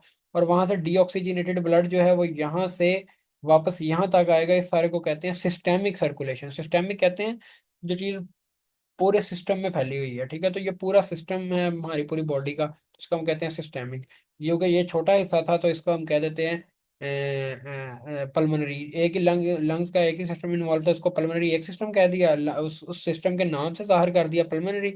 और बाकी चूंकि ये जो ब्लड सारी बॉडी में जाएगा, और बॉडी में बहुत सारे सिस्टम्स हैं, डाइजेस्टिव सिस्टम जैसे मैंने बताया ना, डाइजेस्टिव सिस्टम है, रीनल किडनीज तक जाएगा वो यूरिनरी सिस्टम में आता है, इंटेस्टाइन तक जाएगा वो जीआईटी सिस्टम में आएगा। इसी तरह ही ओवरीज और टेस्टिस में जाएगा वो, जो रिप्रोडक्टिव सिस्टम के पार्ट है, तो वो सारा सिस्टेमिक सर्कुलेशन में आएंगे, ठीक है। Complete separation of deoxygenated blood and oxygenated blood in the heart is maintained. एक और बात आपने नोट की होगी कि देखो, डीऑक्सीजनेटेड ब्लड जो और ऑक्सीजनेटेड ब्लड आपस में मिक्स नहीं होते। ठीक है, यहाँ से डीऑक्सीजनेटेड ब्लड आया और यहाँ से गया और लंग से होकर ऑक्सीजनेटेड ब्लड आया और ये देखो यहाँ आ गया। इनके दीवार में, इनके दरमियान में सेपरेशन है, जिसकी वजह से इनकी कंप्लीट सेपरेशन रहती है। ठीक है, अलहदगी रहती है जी। तीन तलाक दित्तियां हुई ने। The right atrium receives deoxygenated blood via vena cava from the body. जो राइट एट्रियम है, ये वाला राइट एट्रियम है, ये वेना केवा। ठीक है ये, अच्छा ये ना आपको एक और इंग्लिश का रूल बताता हूँ मजे का। वेना केवा, ये वर्ड है वेना केवा, इसका मतलब है एक, एक वेना केवा। अगर मैं इस ए के आगे ई लगा दूं ना, तो ये बन जाएगी प्लूरल। ठीक है, ये देखो इसने यहाँ पर प्लूरल टर्म यूज की हुई है, वेना केवा, केवा के आगे ई लगाया हुआ, मतलब कि सुपीरियर वेना केवा और इंफीरियर वेना केवा दोनों से ब्लड राइट एट्रियम में आता है और डीऑक्सीजनेटेड ब्लड होता है ये। The blood is passed on to the right ventricle through tricuspid valve called so because it has three flaps. अब आगे क्या हुआ कि ब्लड जो है वो पास हुआ है राइट एट्रियम से राइट वेंट्रिकल में, इस राइट एट्रियो वेंट्रिकुलर वॉल्व या ट्राइकस्पिड वॉल्व से, क्योंकि इसके तीन फ्लैप हैं इस वजह से इसको ऐसे कहते हैं। These flaps are attached with fibrous cords called chorda tendoni to the papillary muscle which are extensions of the wall of the right ventricle। ठीक है, तो यही मैं बात भी कर रहा था कि ये जो वाल्व है ना, इसके आगे फाइब्रस कॉर्ड्स होती हैं। फाइब्रस कॉर्ड्स आप कहते हो फाइबर के धागे। फाइबर एक, मतलब आप कहते हो हमारी बॉडी के जिस तरह टिश्यू होते हैं ना, मतलब मसल एक टिश्यू है। ठीक है, इसी तरह फाइबर भी एक टिश्यू है। ठीक है, तो वो जो फाइबरस कोर्ड्स एक धागेनुमा स्ट्रक्चर होते हैं जो कि यहाँ पर पेपिलरी मसल के साथ अटैच होते हैं। पेपिलरी मसल असल में राइट वेंट्रिकल के मसल्स की एक्सटेंशन का ही नाम है, मतलब राइट वेंट्रिकल में ही कुछ खास किस्म के मसल होते हैं जिनको हम कहते हैं पेपिलरी मसल। यहाँ पर उसने ना ये देखो कॉर्डी टेंडनी तो बता दिया, उसका काम नहीं बताया हुआ। व्हेन राइट वेंट्रिकल कॉन्ट्रैक्ट्स, जब राइट वेंट्रिकल कॉन्ट्रैक्ट करता है, the blood is pass to the pulmonary trunk which carries blood via left and right pulmonary arteries to the lungs. यही बात मैं आपको कर रहा था, जब राइट वेंट्रिकल कंट्रैक्ट करता है तो ब्लड जो है वो पल्मोनरी ट्रंक में पास होता है। ये पल्मोनरी ट्रंक इसमें यहाँ पर वर्ड यूज किया हुआ है। और पल्मोनरी ट्रंक से फिर लेफ्ट और राइट पल्मोनरी आर्टरी के जरिए ब्लड लंग्स तक जाएगा। ठीक है, आगे आ गया जी। At the base of the pulmonary trunk semilunar valves are present. अब आगे जो पल्मोनरी ट्रंक की बेस है ये वाली, ये देखो ये पल्मोनरी ट्रंक की बेस है, यहाँ पर ये सेमिल्यूनर वॉल्व प्रेजेंट है। After oxygenation in lungs the blood is brought by pulmonary veins to the left atrium. ठीक है, अब ऑक्सीजनेशन हो गई है ब्लड की लंग्स में और ब्लड वापस आया है पल्मोनरी आर्टरी के जरिए लेफ्ट एट्रियम। यही बात, जो जो बात मैंने आपको पहले बताई है वही उसने सारी बताई हुई है। ये इतना मुश्किल नहीं है, लिखा ज्यादा हुआ है, बड़ा आसान है ये। Which passes this blood via bicuspid valve called for because it has two flaps to the left ventricle. जो कि ये जो लेफ्ट एट्रियम है ये पास करता है इस ब्लड को लेफ्ट वेंट्रिकल में, किन के थ्रू, इस लेफ्ट एट्रियोवेंट्रिकुलर वॉल्व या फिर बाइकस्पिड वॉल्व। और इसको बाइकस्पिड क्यों कहते हैं, क्योंकि इसके दो फ्लैप हैं। यही उसने इस दो called for because it has two flaps, इस दो जो ब्रैकेट्स हैं इसके अंदर जो बात की। The flaps of bicuspid valve are similarly attached through chordae tendineae to the papillary muscle of wall of left ventricle. ये भी वैसे ही लेफ्ट वेंट्रिकल के जो पेपिलरी मसल है उनके साथ कॉर्डेट टेंडनी के साथ ये बाइकस्पिड वॉल्व अटैच होते हैं। When the left ventricle contract, it pushes the blood through aorta to all part of body except lungs। ये बात इंपॉर्टेंट है कि जब लेफ्ट वेंट्रिकल कॉन्ट्रैक्ट करता है ना तो एओर्टा के जरिए, जब लेफ्ट वेंट्रिकल कॉन्ट्रैक्ट करेगा तो एओर्टा के जरिए सारी बॉडी में ब्लड जाएगा सिवाय लंग्स के, क्योंकि लंग्स के अंदर ना जो ब्लड है यहाँ से ही जो ब्लड जाएगा वही लंग्स की सारी जरूरत को पूरा कर देगा। At the base of aorta semilunar valves are also present. इसी तरह मैंने ये पिछली जो बात बताई है आपको समझ लगी ना, लंग्स में क्यों नहीं ब्लड यहाँ से एओर्टा से लंग्स में नहीं ब्लड जाता, क्योंकि ये जो पल्मोनरी आर्टरी से ब्लड जा रहा होता है ना, यही ब्लड जो है ये जब ऑक्सीजनेट होता है ना हवा से, लंग्स के अंदर जो हवा आती है तो यही लंग्स की सारी ज़रूरत को पूरा कर देता है। इस वजह से लंग्स को अलहदा से एओर्टा से कोई वेसल नहीं जाती। और एओर्टा की जो बेस है ना, यहाँ पर भी ये देखो, ये एओर्टा की बेस दिखाई गई है, ये बाकी एओर्टा पीछे छुपा हुआ है पल्मोनरी ट्रंक के, बाकी ये दिखाया हुआ है, यहाँ पर भी एक सेविलियनर वॉल्व प्रेजेंट है। The valve of the heart control the direction of flow of blood, यही मैंने आपको बताया कि वॉल्व जहां पर भी होगा ये direction of flow of blood को ही मेंटेन करेगा, एक साइड को डायरेक्शन, ब्लड फ्लो के डायरेक्शन को मेंटेन करेगा। The wall of left ventricle is thicker about 3 times than that of right ventricle, यही बात यहाँ पर है कि ये देखो, लेफ्ट वेंट्रिकल की दीवार जो है वो 3 गुना मोटी है राइट वेंट्रिकल से। क्यों मोटी है? क्योंकि इसने सारी बॉडी तक ब्लड को पहुंचाना होता है, तो जितनी मोटी दीवार होगी उतना ज्यादा मायोमेट्रियम होगा। ठीक है, उतने ज्यादा तेजी से जोर से मसल कॉन्ट्रैक्ट करेगा, तो उतनी ज्यादा पुश करेगा ब्लड तेजी से और ज्यादा दूर तक। Eight the base of aorta first pair of arteries the coronary arteries, ये बात मैंने जो ये वाली आर्टरी का मैंने नाम गलत लिख दिया था, कैरोटिड कह दिया था इनको। बेस ऑफ एओर्टा पे पहले जो पेयर है ना करोनरी, पहला पेयर है आर्टरीज का, यानी कि पहला जोड़ा निकलता है आर्टरी का, उसको कहते हैं करोनरी आर्टरी, और rise and supply blood to the heart. ठीक है, यही मैंने यहाँ पर बताया कि बेस ऑफ एओर्टा पे ये यानी कि दो आर्टरीज निकलेंगी, एक राइट और एक लेफ्ट करोनरी आर्टरी। ठीक है, तो आगे जाके लेफ्ट भी मजीद ब्रांचेस में डिवाइड होती है, राइट भी डिवाइडेड होती है, और ये पूरे हार्ट को सप्लाई करती हैं। The aorta forms an arch and before descending down gives 3 branches supplying blood to head, arms and shoulder। अब एओर्टा एक आर्च बनाती है, यही बात मैंने बताई आपको। अच्छा जी। एओर्टा एक आर्च बनाती है, और आर्च के वापस नीचे डिसेंड करने से पहले पहले ये देखो, आर्च आर्च आर्च ने अभी डिसेंड नहीं किया, पहले पहले ही ये यहाँ से जाके ऐसे नीचे आ रही है ना, तो इसके नीचे जाने से पहले ही 3 आर्टरीज निकल गई हैं, और ये 3 आर्टरीज का काम है सर को, हेड को, शोल्डर्स को, आर्म्स को और गर्दन को, इस सारे हिस्से को इन्होंने सप्लाई करना होता है। यही बताया, heart, arms and shoulder. The aorta descends down in chest cavity. It gives many small branches to the chest wall and then passes down to abdominal region. Aorta नीचे चेस्ट कैविटी में आती है, और चेस्ट में ये जो हमारी chest की वॉल है, आगे पसलियों वाला हिस्सा है, यहाँ पर बहुत सारी ब्रांचेस देती है। और फिर ये नीचे पेट वाले हिस्से में आती है, और पेट वाले हिस्से में आकर मजीद ब्रांचेस देती है, और डिफरेंट पार्ट्स, एलिमेंट्री कनाल आपको पता है गैस्ट्रो इंटेस्टिनल ट्रैक को कहते हैं, मैंने आपको बताया सुपीरियर इंफीरियर मेसेंटेरिक आर्टरीज देती है ये इंटेस्टाइन को, किडनीज को रीनल आर्टरीज देती है, और लोअर एब्डोमेन को भी देती है आर्टरी, ये काफी ब्रांचेस जैसे कि ग्नेडल आर्टरीज, और ये वो।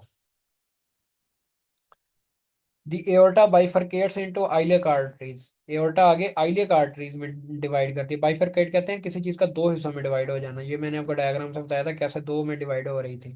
ठीक है, ऐसे एक एओर्टा आई तो ये एक इधर गई, एक इधर, दो में डिवाइड हो गई थी। ठीक है, ये राइट लेग को जाएगा, ये सॉरी लेफ्ट लेग को जाएगा, ये राइट को जाएगा। ये जो आइलिक आर्टरीज हैं, each of which leads to supply blood to each legs, ये एक एक जो टांग है ना उसको सप्लाई करती है ये blood. The blood from the upper part of body is collected, अच्छा अब यहाँ तक तो बात आ गई, ब्लड सारे जिस्म तक पहुंच गया। अब इसी तरह ये ब्लड जो है ना वो कलेक्ट होके वापस भी आएगा।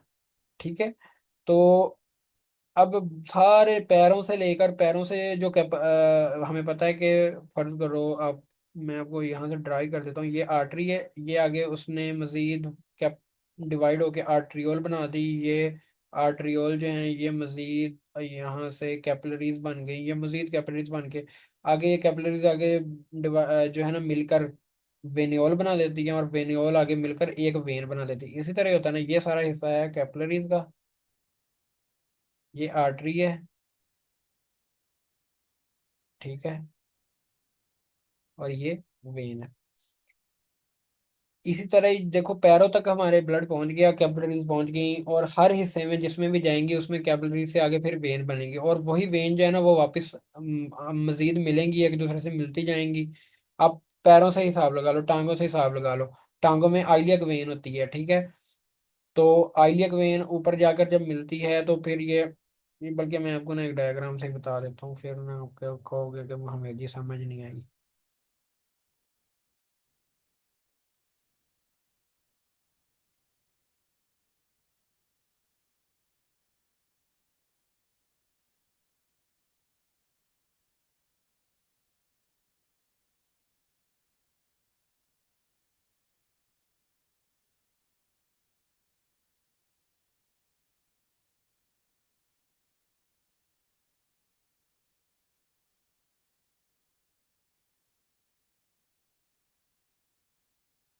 लग रहा है। ओहो, हो गई।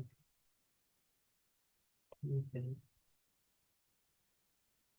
ये देखो, आपको ज्यादा अच्छे से नजर आएगा। ये अच्छी डायग्राम है, सिंप्लीफाइड है, आपके लेवल की। ये देखो, ये टांगों से ब्लड, वेन का आपको एक बात का तो अंदाजा है कि वेन से जो ब्लड आएगा वो हार्ट की तरफ आएगा, ठीक है। तो ये देखो, ये फेमोरल वेन है, ये भी फेमोरल वेन है। ये टांग से फेमोरल वेन ऊपर गई और यहाँ पर इसका नाम बन गया एक्सटर्नल आइलियक वेन, और आगे फिर ये कॉमन आइलियक वेन बन गई, ठीक है, ये ऊपर जाके। और ये राइट, लेफ्ट की और राइट की जो कॉमन आइलियक वेन है, ये आपस में मिलकर ये इन्फीरियर वेना केवा बना देती हैं। और इसी इन्फीरियर वेना के केवा में जो है ना वो जो आप कह सकते हो टेस्टीज, टेस्टीज की जो ग्रेडल वेन है वो भी आके मिलती हैं। इसी तरह जो इंटेस्टाइन्स की वेन है वो भी आके मिलती हैं। हाँ, एक बात है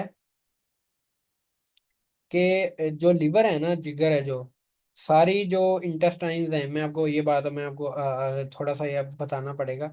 आप वो बात 2 मिनट के लिए रुक जाओ, फिर बाद में बताता हूँ। लेकिन आपको बस ये पता होना चाहिए कि ये वेन आपस में मिलके इंफीरियर वेना केवा बनाई, और यही इंफीरियर वेना केवा आगे जाके हार्ट में खुल गई, राइट एओर्टा में। इसी तरह ये देखो, हाथों से भी वेन्स आई हैं और इस तरह सर से भी वेन्स आई हैं। और ये सारी वेन्स जो हैं ये सुपीरियर वेना केवा बन के हार्ट में खुल गई। ठीक हो गया। अच्छा जी।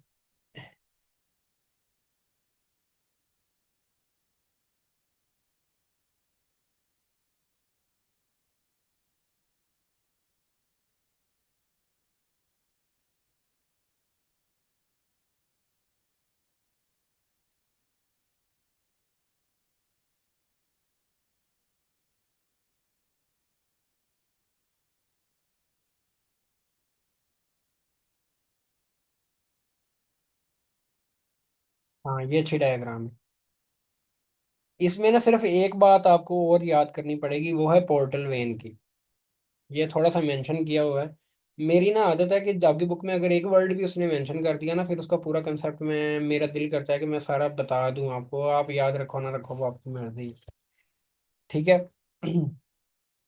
जिगर, जिगर जो है ना, हमारा जो लिवर है, इसको दो तरफ से ब्लड आता है, ठीक है। एक तो एओर्टा से, ये देखो ये एओर्टा है, ये हार्ट से एओर्टा आई हुई है। तो ये ना उसने सिस्टेमिक मतलब थोड़ी सी डायग्राम बनाई है इस तरह कि आपको समझ आ जाए। ये जरूरी नहीं है कि ये हार्ट यही है, हार्ट ऊपर पड़ा होगा इधर कहीं, ठीक है। तो ये हार्ट से एओर्टा आई, और एओर्टा से हेपेटिक आर्टरी जो है ना, ये जिगर को सप्लाई करती है ब्लड। लेकिन जिगर की सिर्फ ये वाली जो हेपेटिक आर्टरी है ना, इससे ब्लड सप्लाई सिर्फ 10% है। बाकी जो जिगर को ब्लड आता है ना, वो पता कहाँ से आता है? ये देखो, ये जीआईटी है, ये इंटेस्टाइन है। इंटेस्टाइन से, इंटेस्टाइन की जो इंटेस्टाइन से भी तो ऑब्वियसली वेन ब्लड, ब्लड आएगा भी और जाएगा भी। आएगा तो उनको सुपीरियर मेसेंटेरिक आर्टरी और इंफीरियर मेसेंटेरिक आर्टरी, जो कि एओर्टा की ब्रांचेस हैं, यहाँ से ये डायरेक्ट ब्रांचेस इधर आएंगे, ठीक है। लेकिन जो ब्लड वापस जाएगा ना इसको, जो ब्लड वापस जाएगा इसको, ब्लड इसका इंटेस्टाइन से जो वापस जाएगा, वो सीधा दिल तक नहीं जाएगा। उसकी एक वजह है खास तौर पे। उसकी वजह यह है कि देखो, इंटेस्टाइन से जो ब्लड वापस जा रहा होता है उसमें बहुत ज्यादा खुराक होती है। एक तो उसमें खुराक होती है, दूसरा उसमें बैक्टीरिया होते हैं, तीसरा उसमें अगर कोई इंसान ने दवाइयां खाई होती हैं तो वो भी होती हैं। तो ये जो जिगर है, ये उस सारी खुराक खुराक को भी काफी हद तक अब्जॉर्ब करता है, और खुराक को भी आगे काम पे लगाता है। जो भी उसने करना है, प्रोटीन से जो करना है, अमीनो एसिड से करना है, ग्लूकोज से जो करना है, वो करता है। इसलिए जिगर के सबसे ज्यादा काम है ना हमारी बॉडी में, जो मैंने आपको पहले भी बताया था। इसी तरह ही जो इससे बैक्टीरिया आएंगे जिगर के अंदर, काफी ज्यादा तादाद में मैक्रोफेजेस होते हैं। जिगर के मैक्रोफेजेस को हम खास नाम भी देते हैं, इतने ज्यादा मैक्रोफेजेस हैं कि इनका अलग से नाम दिया हुआ है। इन उन सेल्स को कहते हैं कप्फर सेल्स, KUPFER सेल्स, कप्फर सेल्स, ठीक है। और तीसरे नंबर पर जो यहाँ से फर्ज करो बंदे ने दवाई खाई हुई थी, वो भी इंटेस्टाइन के जरिए अब्जॉर्ब होके जाएगी ना जिगर में। तो जिगर जो होता है उस दवाई को भी जो है वो जज़ब कर लेता है और इसको तोड़ देता है, ताकि तोड़ के ताकि वो जो दवाई है वो दिल तक ना पहुंचे और दूसरे हिस्सों को डैमेज ना कर दे, ठीक है। अब जो इसी वजह से कभी कभी आपने देखा होगा कि कई बंदों के ना जो हैं वो जिगर जो है, पैनाडोल के जो बंदे पैनाडोल ज्यादा खा लेते हैं ना, उनका ये जिगर फेल हो जाता है। क्योंकि वो पैनाडोल अब्जॉर्ब होकर सीधी जिगर के पास जाती है और जिगर को खराब कर देती है। इसी तरह कई और दवाइयां भी जिगर को खराब कर देती हैं, ठीक है।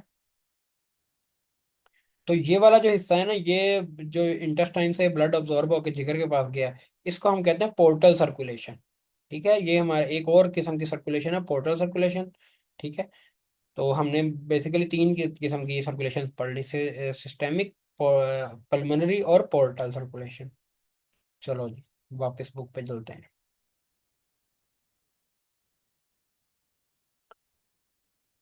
अच्छा जी, the blood from upper part of the body is collected by different veins which join to form superior vena cava. ऊपर वाले हिस्से की सारी वेन्स आपस में मिलकर सुपीरियर वेना केवा बना देती हैं।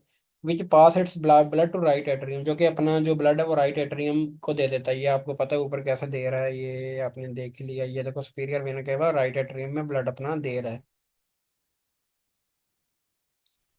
To iliac veins are formed by veins which collect blood from legs. ये मैंने आपको बताया था, दोनों टांगों से ऊपर की तरफ वेन ब्लड लेके आती हैं, वो आपस में मिलकर आइलिक वेन बनाती हैं। और आइलिक वेन जब आपस में मिलती हैं तो वो इन्फीरियर वेना केवा बनाती हैं। और इन्फीरियर वेना केवा में फिर रेनल वेन भी मिल जाती है, हिपैटिक वेन जो है वो जिगर से मिल जाती है। और फिर जो ये जो इन्फीरियर वेना केवा है राइट एट्रियम में खुल जाती है। अब वो वाली बात जो उसने 1.5 लाइन लिखी थी, उसके लिए मैंने पूरे 5 मिनट लगा के आपको समझाया है कि जो लीवर है ना, ये रिसीव हिपैटिक पोर्टल वेन। ठीक है, वो जो आप पीछे डायग्राम खोल के देखोगे तो जो इंतड़ियों से, इंटेस्टाइन से जो जिगर तक जो नाली जा रही थी ना, उस पर लिखा हुआ था पोर्टल वेन। तो जो जिगर है वो पोर्टल वेन को रिसीव करता है। ये पोर्टल वेन कैसे की बनती है? Which is formed by many veins collecting deoxygenated blood which with absorbed food from different parts of elementary कनाल। यही बात है कि इंटेस्टाइन से, एलिमेंट्री कनाल से जो ब्लड लेके आने वाली नालियां हैं, उनके अंदर डीऑक्सीजनेटेड ब्लड होता है और ये मिलकर एक पोर्टल वेन बनाती है। पोर्टल वेन जो है वो जिगर तक जाती है। जिगर उसमें से जो है वो डिफरेंट, जो जो मैंने अभी आपको काम बताया वो करता है। और फिर जिगर से जो नाली निकलती है ना, उसको हम कहते हैं हिपैटिक वेन। वो आगे फिर जाती है और वो आगे फिर जाती है और आगे interest sorry inferior vena cava में चली जाती है। मैं आपको दोबारा दिखा देता हूँ। ये इंटेस्टाइन है, यहाँ से जो नाली यहाँ से जो वेन्स निकल के गई है ना जिगर तक, उस ये लिखा हुआ है पोर्टल वेन। अब जिगर से जो आगे नाली निकली है ना, हिपैटिक वेन, ये इंफीरियर वेना केवा में जाएगी और inferior vena cava right atrium में खुल जाएगी। अब आपको सारी समझ लग गई इसकी पोर्टल सर्कुलेशन की भी। चलें जी। अच्छा जी।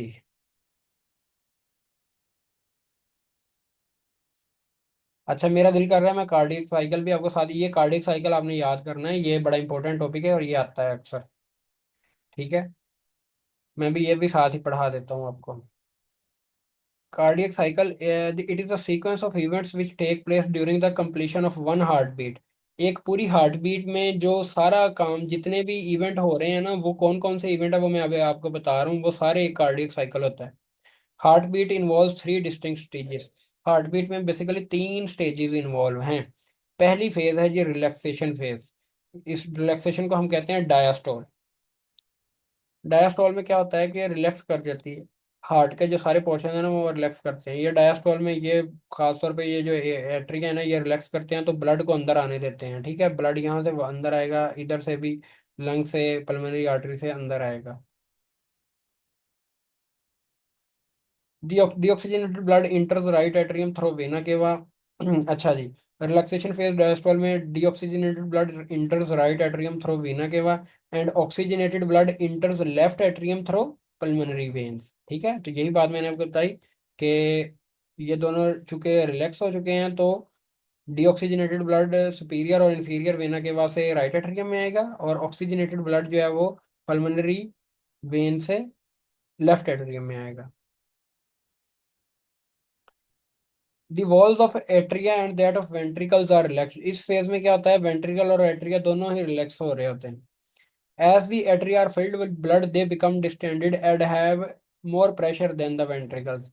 जब एट्रिया जो है वो मुकम्मल तौर पर ब्लड से फिल अप हो जाते हैं ना, तो वो मतलब डिस्टेंड हो जाते हैं, मतलब फैल जाते हैं। तो उनके अंदर जो प्रेशर होता है वो बढ़ जाता है वेंट्रिकल से भी। This relaxed period of heart chamber is called diastole. इसको हम कहते हैं डायस्टोल। दूसरा कौन सा है जी? Atria contract. एट्रिया कॉन्ट्रैक्ट को कहते हैं एट्रियल सिस्टोल। ठीक है, इसमें क्या होता है कि ये वाले जो दोनों एट्रिया है ना, ये वाले जो दोनों एट्रिया हैं ये कॉन्ट्रैक्ट करते हैं, तो ब्लड नीचे वेंट्रिकल में आ जाता है। The muscles of atria simultaneously contract, atria के जो मसल हैं वो सारे इकट्ठे कॉन्ट्रैक्ट करते हैं when the atria are filled and distended with blood. कब कॉन्ट्रैक्ट करते हैं? जब एट्रिया जो है वो फिल होता है और डिस्टेंड कर जाता है ब्लड की वजह से। This is called atrial systole. Systole the blood passes through tricuspid and bicuspid valve into the ventricles which are relaxed. देखो, इस वाले ये वाला एट्रिया जब कॉन्ट्रैक्ट करेगा, ये दोनों इकट्ठे एट्रिया दोनों इकट्ठे कॉन्ट्रैक्ट करते हैं। अच्छा, मैंने आपको इस तरह बताया कि ये पहले ये कॉन्ट्रैक्ट करता है, फिर ये, फिर ये, फिर ये। हालांकि हार्ट असल में इस तरह नहीं कर रहा होता। हार्ट में ये दोनों इकट्ठे कॉन्ट्रैक्ट कर रहे होते हैं और ये दोनों भी इकट्ठे कॉन्ट्रैक्ट कर रहे होते हैं। ठीक है, लेकिन वो आपको सारा समझने की जरूरत नहीं है कि वो किस तरह है। आपको बस ये समझना चाहिए कि जब ये कॉन्ट्रैक्ट करते हैं तो ये वेंट्रिकल में आता है ब्लड, जब ये कॉन्ट्रैक्ट करते हैं तो यहाँ से लंग्स में जाता है और यहाँ से पूरी बॉडी में जाता है एओर्टा के जरिए। तो जब ये दोनों एट्रिया कॉन्ट्रैक्ट करेंगे तो ये इन्वॉल्व के थ्रू ये ब्लड वेंट्रिकल में आ जाएगा। तीसरा आ गया जी, तीसरा जी है जी वेंट्रिकुलर सिस्टोल। जब वेंट्रिकुलर कंट्रैक्ट करेंगे, when the ventricle receives blood. फिर मेरे लैपटॉप की बैटरी फिर लो हो गई है।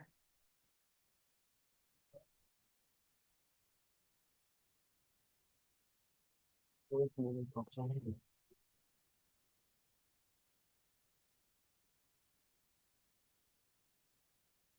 चलें। When the ventricle receive blood from atria, both ventricles contract simultaneously and the blood is pumped to pulmonary arteries and the aorta। यही बात मैंने आपको बताई है कि जब ये वेंट्रिकल्स कॉन्ट्रैक्ट करेंगे आगे, ये वाला वेंट्रिकल कॉन्ट्रैक्ट करेगा तो पल्मोनरी आर्टरी में ब्लड चला जाएगा, ये वाला वेंट्रिकल कॉन्ट्रैक्ट करेगा तो एओर्टा में ब्लड चला जाएगा। ठीक है जी। The tricuspid and bicuspid valve closes and lub sound is made. ये है जी इंपॉर्टेंट बात, ये इस बात को करने के लिए मैं यहाँ तक आया हूँ। जब ये वाले वेंट्रिकल्स कॉन्ट्रैक्ट करते हैं ना, तो ये जो पेपिलरी मसल्स होते हैं, ये जो कॉर्डेट टेंडरनी के साथ अटैच होते हैं, ये भी कॉन्ट्रैक्ट करते हैं और ये कॉर्डेट टेंडरनी को इस तरह हरकत देते हैं कि ये वाला वाल्व भी और ये वाला वाल्व भी बंद हो जाते हैं। ये वाला वाल्व और ये वाला वाल्व जब बंद हो गए तो ये वाला वेंट्रिकल अगर कॉन्ट्रैक्ट करेगा तो ब्लड वापस नहीं जाएगा। अगर ये वाल्व खुला ही रहे तो वेंट्रिकल कॉन्ट्रैक्ट करे, ये ब्लड वापस चला जाए। लेकिन वॉल्व बंद हो गया है, इस तरफ जा नहीं सकता तो ब्लड इस तरफ जाएगा। इसी तरह ये वाला वॉल्व बंद हो गया तो ब्लड इस तरफ जा नहीं सकता, एओर्टा की तरफ जाएगा। ठीक है। तो जब ये वॉल्व बंद करते हैं ना तो हमें एक साउंड सुनाई देती है लब की। ये साउंड बहुत इजीली सुनाई दे सकती है स्टेथोस्कोप के पास, मेरे पास स्टेथोस्कोप पड़ी है।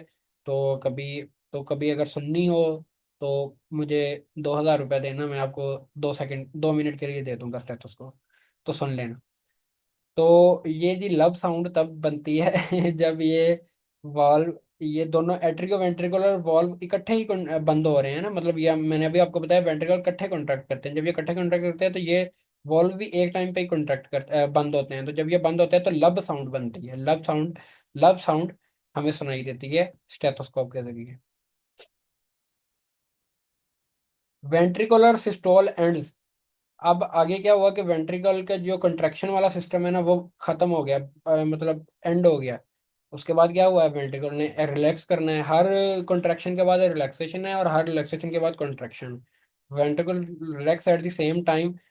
फिर semilunar valve at the base of pulmonary artery and aorta close simultaneously. ये है जी बात। जब ये वेंट्रिकुलर रिलैक्स करेंगे ना, ये वेंट्रिकुलर रिलैक्स करेंगे तो ये जो सेमिल्यूनर वॉल्व है, ये वाला और ये वाला वॉल्व, फिर ये बंद होंगे। ठीक है। देखो, इनके बंद होने में भी एक बड़ी हिकमत है। देखो, वेंट्रिकल कॉन्ट्रैक्ट किया तो ब्लड यहाँ तक आ गया, ये वाला वेंट्रिकल कॉन्ट्रैक्ट किया तो ब्लड यहाँ तक आ गया। ठीक है। अब क्या हुआ कि जब आगे वेंट्रिकल रिलैक्स कर गए हैं, वेंट्रिकल रिलैक्स करने का मतलब है कि वेंट्रिकल में ब्लड अब आ सकता है। कोई चीज जब फूलती है तो उसकी तरफ ब्लड आ सकता है ना। तो अब अगर ये वाल्व, ये वाला वाल्व और ये वाला वाल्व बंद ना हो तो एओर्टा से इस वाल्व में और इस सेमिलुनर वाल्व से इस वाल्व में, पल्मोनरी ट्रंक से इस वाल्व में, इस वेंट्रिकल में ब्लड वापस आ जाए। तो क्या होता है, जब ये रिलैक्स करते हैं तो ये वाला जो वॉल्व है और ये वाला जो वॉल्व है ये बंद हो जाता है। तो इनके बंद होने से जो आवाज पैदा होती है उसको कहते हैं हम डब साउंड। ठीक है। तो ये लब डब की साउंड जो है ये स्टेथोस्कोप के साथ आसानी से सुनी जाती है। And dub sound is made. Lub dub can be heard with the help of a stethoscope. यही बात मैं आपको बता रहा था। One complete heart beat consist of systole and one diastole. एक कंप्लीट हार्ट बीट में एक सिस्टोल होता है और एक डायस्टोल, यानी कि एक दफा सारे जो है ये रिलैक्स करते हैं और एक दफा सारे कॉन्ट्रैक्ट करते हैं, तो एक हार्ट बीट बनती है। ठीक है। And last for about 0.8 seconds. ठीक है। और ये 0.8 सेकेंड्स की एक हार्ट बीट होती है। लेकिन ज़रूरी नहीं कि एक हार्ट बीट हमेशा ही 0.8 सेकेंड्स की हो। जब हमारा हम यानी कि हम भाग रहे होते हैं तो हार्ट बहुत तेज़ी से बीट कर रहा होता है, तो ये कम हो जाती है। ठीक है। ये मतलब टाइम कम हो जाता है, sorry. In one life heart contracts about 2.5 billion time. तो ये भी मतलब अपनी तरफ से उसने छोड़ दिया है। चलो मान लेते हैं, मतलब उसने 60-70 साल, 60-70 साल का अंदाजा लगाया, 60-70 साल में सेकंड गिने होंगे, और उस हिसाब से बता दिया कि तकरीबन 2.5 अरब दफ़ा एक दफ़ा जो है ना वो दिल धड़कता है कि इंसान की ज़िंदगी में बंद हुए बगैर। ये देखो, यहाँ पर एट्रिया कॉन्ट्रैक्ट किए हुए हैं। ठीक है। ये देखो, ये एट्रिया कॉन्ट्रैक्ट किया है, ये भी एट्रिया कॉन्ट्रैक्ट किया है, दोनों इकट्ठे कॉन्ट्रैक्ट किए हैं। इससे डीऑक्सीजनेटेड ब्लड वेंट्रिकल में आ गया, इससे ऑक्सीजनेटेड ब्लड वेंट्रिकल में आ गया। यहाँ पर वेंट्रिकल ने रिलैक्स किया हुआ है। ठीक है। तो एट्रिया का सिस्टोल चल रहा है, वेंट्रिकल का अभी डायस्टोल ही चल रहा है। अब वेंट्रिकुलर सिस्टोल स्टार्ट हो गया है। ठीक है। तो वेंट्रिकल से वापस राइट वेंट्रिकल से पल्मोनरी आर्टरी में जाएगा ब्लड, और लेफ्ट वेंट्रिकल से एओर्टा में ब्लड जाएगा। ठीक है। अब क्या हुआ है कि दोबारा से ब्लड जो है ये अब वेंट्रिकल का सिस्टोल स्टार्ट हो गया। अब क्या हुआ है कि यहाँ पर सारे हिस्से ही रिलैक्स हो गए हैं। तो एट्रिया भी रिलैक्स हो गए हैं, तो सुपीरियर और इंफीरियर वेना के वजह से ब्लड इनमें आ गया। और ये लेफ्ट एट्रिया भी रिलैक्स हो गया है, तो लंग से ब्लड पल्मोनरी वेन के जरिए इसमें आ गया। तो ठीक है, ये भी भर गया, ये भी भर गया। फिर आगे अगले वाला हिस्सा भी उसने दिखा दिया कि फिर इनमें से ब्लड आगे इधर वेंट्रिकल में भी जाएगा अगले स्टेप। ठीक है। तो ये जी कार्डियक साइकिल है। बाकी ये मैकेनिज्म ऑफ हार्ट एक्साइटेशन और कंट्रैक्शन ये बच्चों को ना समझ में नहीं आता। लेकिन ये आपके ना मैं पढ़ा नहीं रहा हूँ, क्योंकि ये बोर्ड में मेरा नहीं ख्याल कभी आया हुआ है। तो अगर समझना हो तो मुझे बता देना, फिर मैं ये भी पढ़ा दूंगा अलहदा से।